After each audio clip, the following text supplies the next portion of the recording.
friends, welcome back to the channel. Today we will discuss about pulmonary effusion or pleural effusion. So pulmonary का meaning है lungs, effusion का meaning होता है collection of fluid. So lungs के surrounding में एक layer होती है जिसे हम pleura बोलते हैं और pleural layer बोलते हैं. ये pleura double layer membrane होती है. एक होती है parietal layer, एक होती है visceral layer. Visceral layer lungs से closely attached होती है, parietal layer outer layer होती है. इन दोनों layers के बीच में एक space होता है. इस स्पेस को हम बोलते हैं प्लूरल स्पेस. इस प्लूरल स्पेस के अंदर एक फ्लूइड प्रेजेंट होता है जिसको हम बोलते हैं प्लूरल फ्लूइड.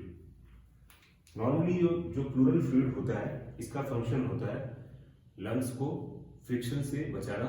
लंग्स में जब रेस्पिरेशन होता है, नॉर्मली हम जब ब्रीथ करते हैं तो जो मूवमेंट होती है लंग्स में ड्यूरिंग इंस्पिरेशन एंड एक्सपिरेशन, उस मूवमेंट के टाइम पे जो फ्रिक्शन होता है उसको रिड्यूस करने का काम करता है प्लूरल फ्लूइड.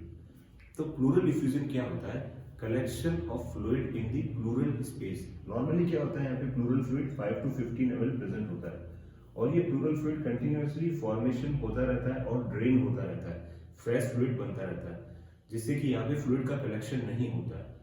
लेकिन कुछ कंडीशंस की वजह से क्या होता है, यहाँ पे फ्लूइड कलेक्ट होने लग जाता है ड्यू टू इंक्रीज फॉर्मेशन और decrease drainage of the fluid. या तो ड्रेनेज कम हो जाएगा, ब्लॉकेज हो जाएगा ड्रेन में, या फिर फॉर्मेशन बढ़ जाएगा किसी कारण की वजह से, किसी कंडीशन की वजह से. तो क्या हो जाएगा, यहाँ पे कलेक्शन ऑफ फ्लूइड हो जाएगा, फ्लूइड का कलेक्शन हो जाएगा और इसकी वजह से क्या होगा, पेशेंट को डिफिकल्टी आने लग जाएगी. उसको हम बोलते हैं plural effusion. So definition clear, collection of fluid in the pulmonary pleural membrane is called pulmonary effusion. Collection of fluid in the pleural membrane or pleural space is called pulmonary effusion. Next we will talk about the etiology. What are the etiological factors? So जो pleural effusion होता है वो generally क्या होता है, एक secondary process होता है. बहुत ही कम केसेस में ये प्राइमरी प्रोसेस के रूप में होता है. अदरवाइज क्या होता है, मोस्टली केसेस में क्या होता है, सेकेंडरी होता है. मतलब ये किसी और डिजीज कंडीशन की वजह से डेवलप होता है. क्लियर? प्राइमरी और सेकेंडरी में क्या डिफरेंस होता है? प्राइमरी बॉडी के अंदर अगर disease first time healthy body के अंदर अपीयर हो रही है उसको बोलेंगे प्राइमरी, और अगर किसी और डिजीज की वजह से अगर बॉडी के अंदर कोई डिजीज डेवलप हो रही है या प्रेजेंट हो रही है तो उसको हम बोलेंगे सेकेंडरी. सो प्लूरल इफ्यूजन क्या होता है, मोस्टली एक सेकेंडरी डिजीज के रूप में प्रेजेंट होता है. So next etiology. इटियोलॉजी के अंदर क्या है, first of all it's a secondary process.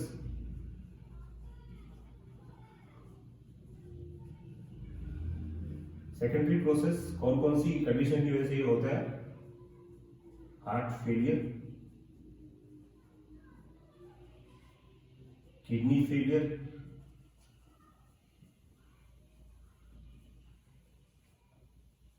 Nephrotic syndrome,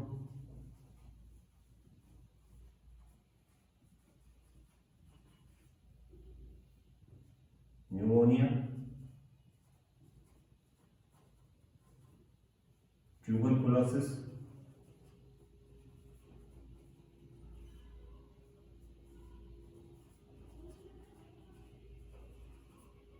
pulmonary embolism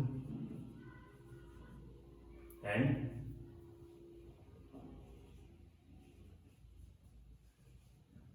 bacterial and viral infections.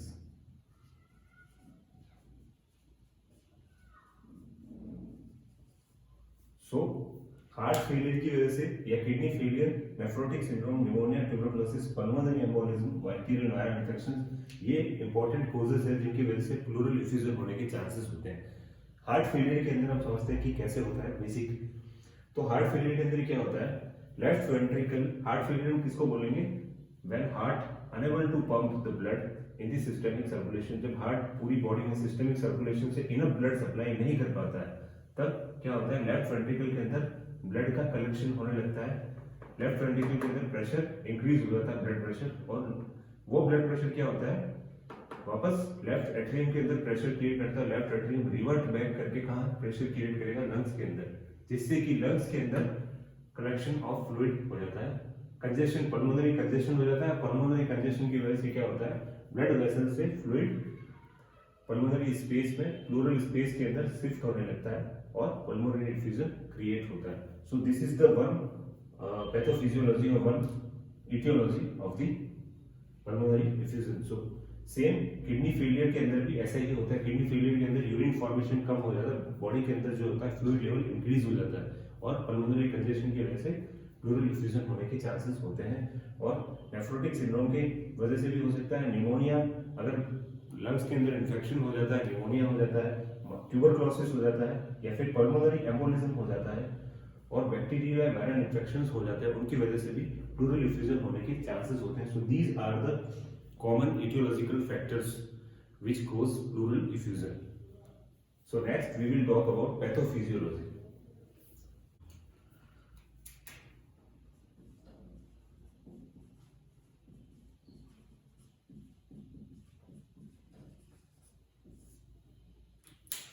Pathophysiology में यहाँ पे दो चीजें होती है, एक होता है ट्रांसुडेट और एक होता है एक्सुडेट.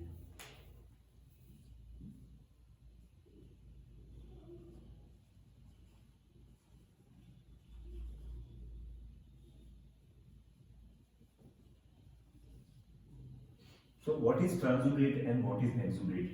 Actually pleural fluid में जो pleural space में जो fluid connection होता है वो क्या होता है, या तो clear fluid होता है या फिर वो blood हो सकता है या फिर purulent discharge हो सकता है.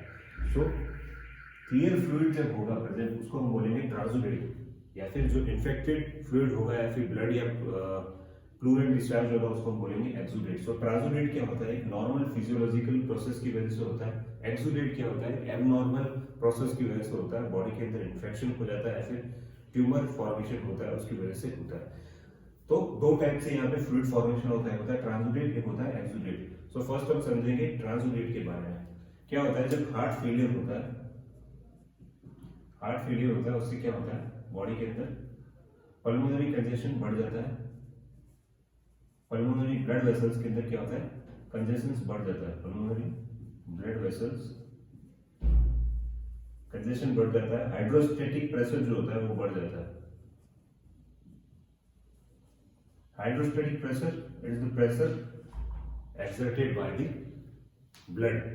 सो ब्लड के अंदर जो प्रेशर होता है ड्यूरिंग द डिफ्यूजन और ड्यूरिंग द ऑस्मोसिस, जो प्रेशर क्रिएट होता है ब्लड के अंदर, हाइड्रोस्टेटिक प्रेशर, वो हाइड्रोस्टेटिक प्रेशर ब्लड के अंदर बढ़ जाता है. Is the pressure exerted by the flowing blood. Blood flow करता है ब्लड वेसल्स के अंदर, तो जैसे ही वो ब्लड प्रेशर बढ़ता है उसकी वजह से क्या होता है, हाइड्रोस्टेटिक प्रेशर बढ़ जाता है. हाइड्रोस्टेटिक प्रेशर बढ़ता है तो क्या होता है, जो ब्लड है या फिर जो क्लियर फ्लूइड है वो क्या होता है, शिफ्ट होता है. वो इसमें से जो प्लाज्मा का प्रेशर है वो प्लाज्मा का प्रेशर बढ़ जाता है. प्लाज्मा का प्रेशर बढ़ने की वजह से क्या होगा, फ्लूइड ब्लड वेसल्स से प्लूरल स्पेस के अंदर शिफ्ट होना स्टार्ट हो जाता है. सो ट्रांसुडेट में क्या होता है, कैसे फ्लूइड फॉर्मेशन होता है हम देखेंगे. हार्ट फेलियर की वजह से क्या होता है, increase pulmonary blood vessels hydrostatic pressure. Pulmonary blood vessels का जो हाइड्रोस्टेटिक प्रेशर होता है वो इंक्रीज हो जाता है. उसकी वजह से क्या होता है, ब्लड वेसल्स के अंदर प्लाज्मा वॉल्यूम बढ़ जाता है. प्लाज्मा वॉल्यूम बढ़ने से प्लाज्मा में से जो फ्लूइड होता है वो प्लूरल स्पेस के अंदर शिफ्ट होना शुरू हो जाता है. सेम टाइम पे क्या होता है, decrease oncotic pressure. Decrease oncotic pressure in the plural space. Hydrostatic pressure बढ़ गया, ऑनकोटिक प्रेशर प्लूरल स्पेस में कम हो गया, तो क्या हो जाएगा यहाँ पे, shifting of fluid.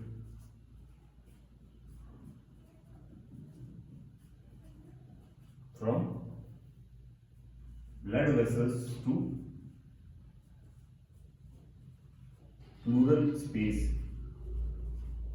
Plural space में फ्लूइड कलेक्शन हो जाएगा और इसको हम क्या बोलेंगे, प्लूरल इफ्यूजन.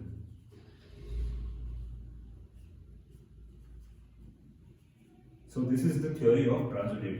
ट्रांसुडेट के रीजंस क्या क्या है, हार्ट फेलियर या किडनी फेलियर, पल्मोनरी एम्बोलिज्म की वजह से क्या होता है, ब्लड वेसल्स का हाइड्रोस्टेटिक प्रेशर बढ़ता है और प्लूरल स्पेस का ऑनकोटिक प्रेशर कम हो जाता है और जो फ्लूइड है वो ब्लड वेसल्स से प्लूरल स्पेस के अंदर शिफ्ट होता है और प्लूरल इफ्यूजन कोज होता है. Next we will understand the theory of exudate, कि एक्सुडेट कैसे फॉर्मेशन होता है प्लूरल स्पेस के अंदर. सो एक्सुडेट में क्या होता है, एक्सुडेट में लंग्स के अंदर बैक्टीरियल इन्फेक्शन हो जाता है.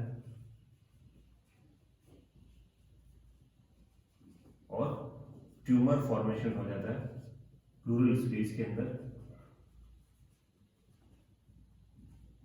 और लंग्स के अंदर। उससे क्या होता है, ब्लड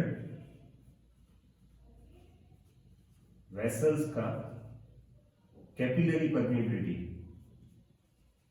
ब्लड वेसल्स की जो कैपिलरी परमेबिलिटी होती है वो इंक्रीज हो जाती है, और उसकी वजह से क्या होता है, एस्केप ऑफ फ्लूइड और escape of products like blood products, blood cells, debris और infective material from blood vessels to the pulmonary और pleural space.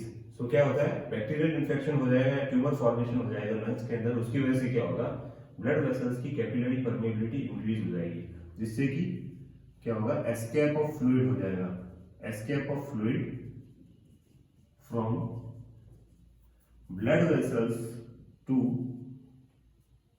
Pleural space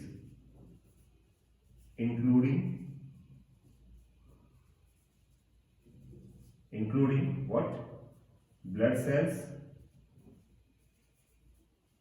debris और इन्फेक्टिव मटेरियल, जो ऑर्गेनिज्म माइक्रो ऑर्गेनिज्म का इन्फेक्टिव मटेरियल है वो भी, जैसे कि पस है, वो भी वहां पे शिफ्ट होना शुरू हो जाएगा। सो एस्केप होना शुरू हो जाएगा, और इसकी वजह से क्या हो जाएगा, it will goes the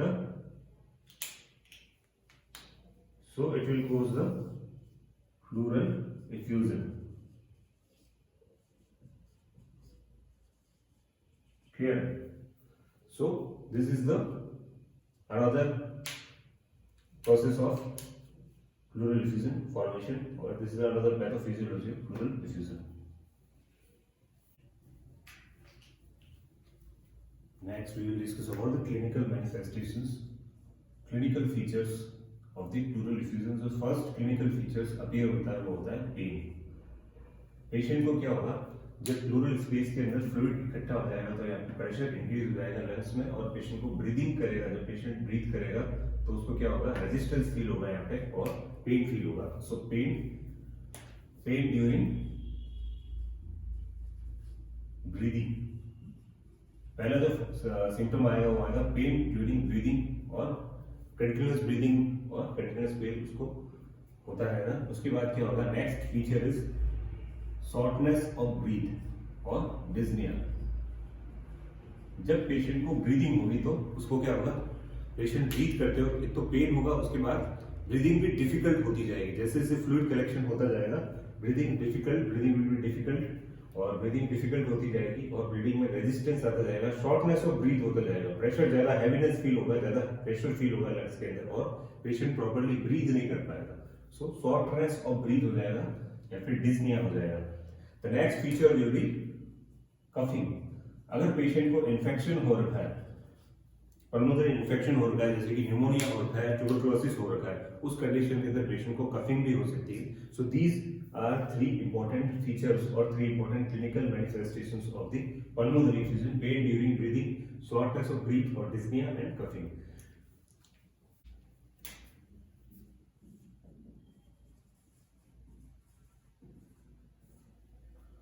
So now the diagnosis, how we will diagnose the patient with pleural effusion. So patient को pleural effusion है कैसे पता करेंगे? सबसे पहले फर्स्ट ऑफ ऑल हम क्या करेंगे, पेशेंट का फिजिकल एग्जामिनेशन करेंगे। सो फिजिकल एग्जामिनेशन पे ऑन द ऑस्कल्टेशन पे क्या होगा, पेशेंट का जो ब्रीथ साउंड है वो डिक्रीज हो जाएगा, पेशेंट का ब्रीथ साउंड डिक्रीज हो जाएगा, या फिर क्या होगा, एब्सेंट हो जाएगा, डिक्रीज और absent breath sound first of all. उसके अलावा क्या होगा, परकजन, और परकजन करने पर पेशेंट को अगर टैपिंग करेंगे, परकजन करेंगे तो डल साउंड आपको फील होगा, डल साउंड सुनाई देगा, on percussion the dull sound will be produced. So these the physical examination, first of all patient की हिस्ट्री लेंगे, फिजिकल एग्जामिनेशन कि पेशेंट को पेन हो रहा है, कफिंग हो रही है और शॉर्टनेस ऑफ ब्रीथ हो रहा है। उसके बाद पेशेंट का फिजिकल एग्जामिनेशन करेंगे, ऑस्कल्टेशन पे डिक्रीज ब्रीथ साउंड और एब्सेंट ब्रीथ साउंड, और परकजन पे क्या होगा, पेशेंट को डल साउंड प्रोड्यूस होगा। After that we will go for chest X-ray. Patient का चेस्ट एक्सरे कराएंगे for the confirmation. Chest X-ray में क्या होगा, जो वाइटिस एरिया होगा लंग्स का, whitish area shows the pleural effusion, presence of the pleural fluid, increase pleural fluid, pleural effusion. Chest X-ray में वाइटिस area दिखाई देता है आपको, जो कि क्लियरली प्लूरल फ्लूइड को शो करता है। उसके अलावा अगर प्लूरल चेस्ट एक्सरे में अगर क्लियरली विजिबल नहीं है तो हम चेस्ट सीटी के लिए भी जा सकते हैं। चेस्ट सीटी में भी क्लियरली हम प्लूरल इफ्यूजन को डायग्नोस कर सकते हैं। After that the confirmative diagnosis, the most confirmative diagnosis for the pleural effusion is thoracentesis. What is thoracentesis? So what is thoracentesis? Thora means thorax, centesis means aspiration of fluid. So thoracentesis में क्या होता है, aspiration of fluid from the thoracic cavity or pulmonary cavity. तो aspiration of fluid from the thoracic cavity बोल सकते हैं, फिर pleural space से जो है वो aspiration करेंगे fluid का, जो कि कंफर्म करता है कि पेशेंट को प्लूरल इफ्यूजन है। इसके अंदर पेशेंट को क्या है, अपराइट पोजीशन में बिठाएंगे। Patient will sit in upright position and below the scapula, the lower border of the scapula, हम निडल इंसर्ट करके क्या करते हैं, पेशेंट का सैंपल कलेक्ट करते हैं। पेशेंट की जो थोरेसिक कैविटी है, प्लूरल कैविटी है, उसमें से sample through a spinal needle, small fine needle हम सैंपल कलेक्ट करेंगे, उसको बोलेंगे thoracentesis. And the sample will be sent for the microscopy और कल्चर, जिससे कि पता चल जाएगा कि पेशेंट को कौन सा इन्फेक्शन हुआ है और हम पेशेंट को कौन सी एंटीबायोटिक्स और कौन सी मेडिसिन हम दे सकते हैं। So clear, this is the most confirmative diagnosis, and also it will come in the management also.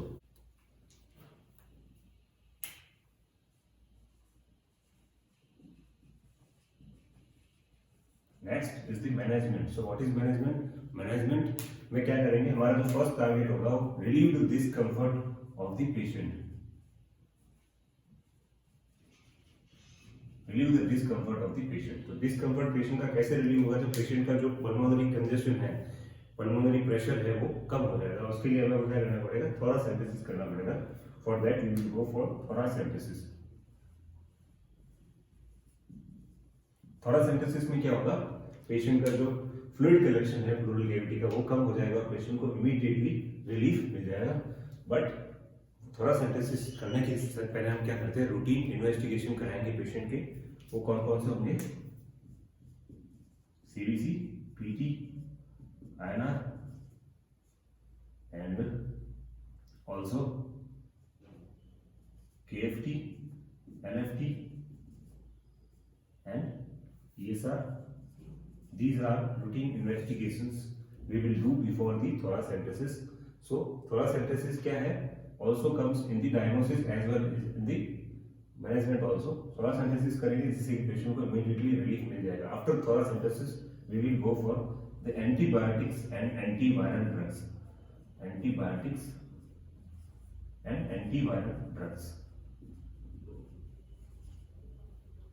Antibiotic और एंटीवायरल ड्रग्स पेशेंट को दी जाएगी to treat. And after that the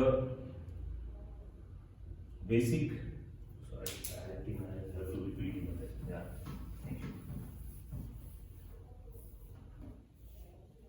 so next we will discuss about the management of the pleural effusion.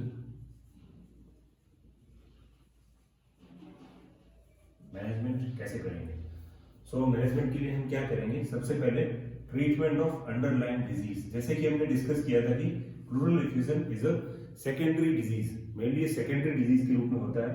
तो जो secondary disease कब होती है, जब कोई पहले से डिजीज बॉडी में प्रेजेंट होती है। तो हमें सबसे पहले जो पहले से डिजीज बॉडी में प्रेजेंट है, अंडरलाइन डिजीज है, उसको हम अंडरलाइन डिजीज बोलेंगे। सो treatment of underline disease, treatment of underline disease हमें करना पड़ेगा, जिससे कि हमारी कोज हुई है डिजीज, पल्मोनरी इफ्यूजन जो कोज हुआ है उसको ट्रीट किया जा सके। तो ट्रीटमेंट ऑफ अंडरलाइन डिजीज जैसे कि हार्ट फेलियर है, किडनी फेलियर है, नेफ्रोटिक सिंड्रोम है या फिर पल्मोनरी एम्बोलिज्म है। तो इन सब चीजों को, इन सब डिजीज को हम ट्रीटमेंट करेंगे। उसके अलावा क्या कर सकते हैं, हम थोरासेंटेसिस कर सकते हैं, पेशेंट का थोरासेंटेसिस करेंगे जिससे कि पेशेंट को इमीडिएटली रिलीफ मिल जाएगा। आफ्टर दैट जैसे ही हमें पता लगेगा कि पेशेंट को कौन सा इन्फेक्शन हुआ है, we will go for antibiotics and antiviral drugs.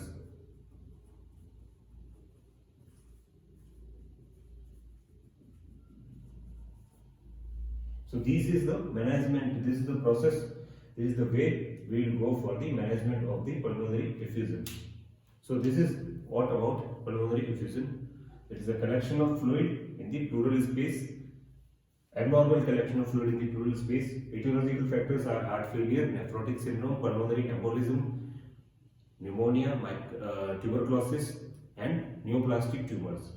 Etiological factors clear. Next, pathophysiology दो टाइप की होती है, एक ट्रांसुडेट होता है, एक एक्सुडेट होता है. Transudate it's a normal fluid formation, fluid collection in the pleural space because of increased hydrostatic pressure and decreased oncotic pressure in the pleural space. दूसरा होता है exudate. Exudate में क्या होता है? Infection in the lungs or in the blood will cause escape of fluid. Increased permeability will cause escape of fluid from blood vessels to the pleural space that will cause pleural effusion. After that, what are the clinical features? Clinical features में pain, dyspnea and coughing. After that, diagnosis के लिए हम क्या करेंगे? Physical examination करेंगे. After that, chest X-ray, chest CT, thoracentesis. Management में treatment of underlying disease, जो underlying disease है उनका treatment करेंगे. thoracentesis को कर सकते हैं relief के लिए और antibiotics and antivirals. Thank you.